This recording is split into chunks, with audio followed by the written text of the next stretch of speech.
मेरी राहुल गांधी जी से गुजारिश है कि जो गुजरात में कांग्रेस का पद और गुजरात के सीएम का फेस कोली ठाकुर समाज में से किसी एक का आप जाहिर करें तो गुजरात में जो भी कोली ठाकुर समाज है वो पूरा कांग्रेस के साथ जुड़ जाएगा। આ સાંભળ્યા તમે કોળી ઠાકોર સેનાના પ્રમુખ જયેશ ઠાકોરને। તેમણે લોકસભાના વિરોધ પક્ષના નેતા રાહુલ ગાંધીને અપીલ કરતો વિડીયો બનાવ્યો છે, જેમાં તેમણે કહ્યું છે કે ગુજરાત કોંગ્રેસમાં પ્રમુખ પદ અને 2027ની વિધાનસભાની ચૂંટણીઓ માટે કોળી ઠાકોર સમાજના વ્યક્તિને સીએમ ફેસ જાહેર કરવા જોઈએ। તેનાથી જેમ માધવસિંહ સોલંકી ભૂતકાળમાં મુખ્યમંત્રી બન્યા તેમ ફરી કોંગ્રેસની રાજ્યમાં સરકાર બની શકે છે। ગુજરાતમાં કોળી ઠાકોર સમાજની વસ્તી 2.5 કરોડની છે। તેનાથી 2027ની વિધાનસભાની ચૂંટણીઓમાં કોળી ઠાકોર સમાજ કોંગ્રેસને જીતાડવા તમામ પ્રયાસ કરશે। તો આ સાંભળો કોળી ઠાકોર સેનાના પ્રમુખ જયેશ ઠાકોરે શું કહ્યું છે। मैं गुजरात कोली ठाकुर सेना प्रमुख जयेश ठाकुर, मेरी राहुल गांधी जी से गुजारिश है कि जो गुजरात में कांग्रेस का पद और गुजरात के सीएम का फेस कोली ठाकुर समाज में से किसी एक का आप जाहिर करें तो गुजरात में जो भी कोली ठाकुर समाज है वो पूरा कांग्रेस के साथ जुड़ जाएगा।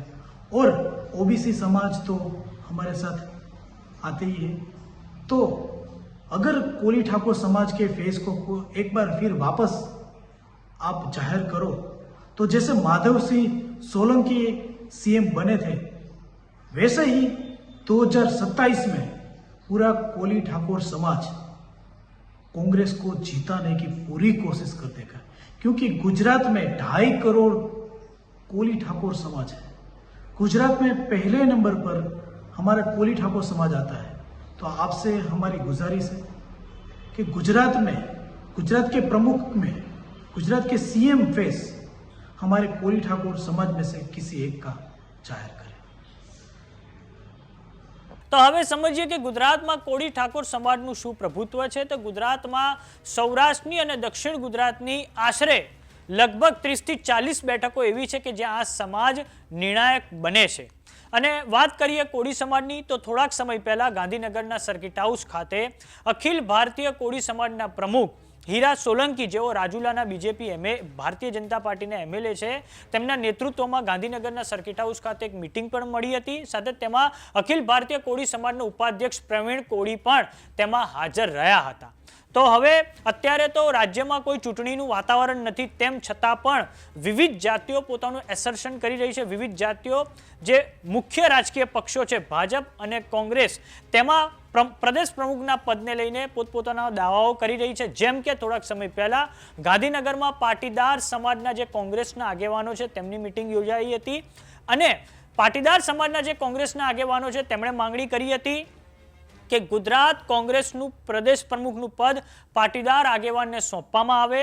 તે પછી ગીર સોમનાથના એમએલએ વિમલ ચુડાસમા છે, તેમણે કોંગ્રેસના રાષ્ટ્રીય અધ્યક્ષ મલ્લિકાર્જુન ખડગેની મુલાકાત લીધી હતી અને આ પછી હવે કોળી ઠાકોર સેનાના જે અધ્યક્ષ છે જયેશ ઠાકોર, તેમણે માંગણી કરી છે કે ગુજરાતમાં કોંગ્રેસનું પ્રદેશ પ્રમુખનું પદ સાથે જ હવે જે ગુજરાતમાં 2027ની વિધાનસભાની ચૂંટણીઓ આવી રહી છે તેની માટે મુખ્યમંત્રી પદનો ચહેરો કોળી ઠાકોર સમાજમાંથી આપવામાં આવે। તો હવે જોવાનું એ છે કે કોંગ્રેસ આગામી સમયમાં શું રણનીતિ કરે છે। હાલમાં તો કોંગ્રેસમાં પ્રદેશ પ્રમુખના પદને લઈને કોકડું ગૂંચવાયેલું છે। દિલ્હી હાઈકમાન્ડે થોડાક સમય પહેલા જ ગુજરાત કોંગ્રેસના નેતાઓ સાથે 1-to-1 મીટિંગ કરી હતી। તો હવે જોઈએ કે કોંગ્રેસ પ્રદેશ પ્રમુખનો તાજ કોને પહેરાવશે, સાથે જ 2027ની વિધાનસભાની ચૂંટણીઓમાં કોને સીએમ ફેસ બનાવી શકે છે। સંભાવના છે કે લાલજી દેસાઈ અથવા તો અમિત ચાવડાને કોંગ્રેસમાં પ્રદેશ પ્રમુખનું પદ સોંપાઈ શકે છે। સાથે જ જ્ઞાનીબેન ઠાકોર જે બનાસકાંઠાના કોંગ્રેસના મેમ્બર ઓફ પાર્લામેન્ટ છે તેમને 2027ની વિધાનસભાની ચૂંટણીઓ માટે सीएम पदનો फेस जाहिर કરી શકાય છે। સાથે જ ગુજરાત વિધાનસભામાં જે પક્ષના નેતાનું પદ છે તે પાટીદાર સમાજના એમએલએ કિરીટ પટેલને સોંપાઈ શકે છે। તો આ તો હાલમાં અટકળો છે, તો એ તો ભવિષ્યમાં ખબર પડશે કે કોંગ્રેસ કોને કમાન સોંપવા જઈ રહી છે। તો આ બાબતે તમારું શું માનવું છે કોમેન્ટ બોક્સમાં લખીને જરૂર જણાવો। જો તમે અમને યુટ્યુબ પર જોઈ રહ્યા તો સબસ્ક્રાઇબ કરો, જો તમે અમને ઇન્સ્ટાગ્રામ અને ફેસબુક પર જોઈ રહ્યા તો ફોલો કરો। નમસ્કાર।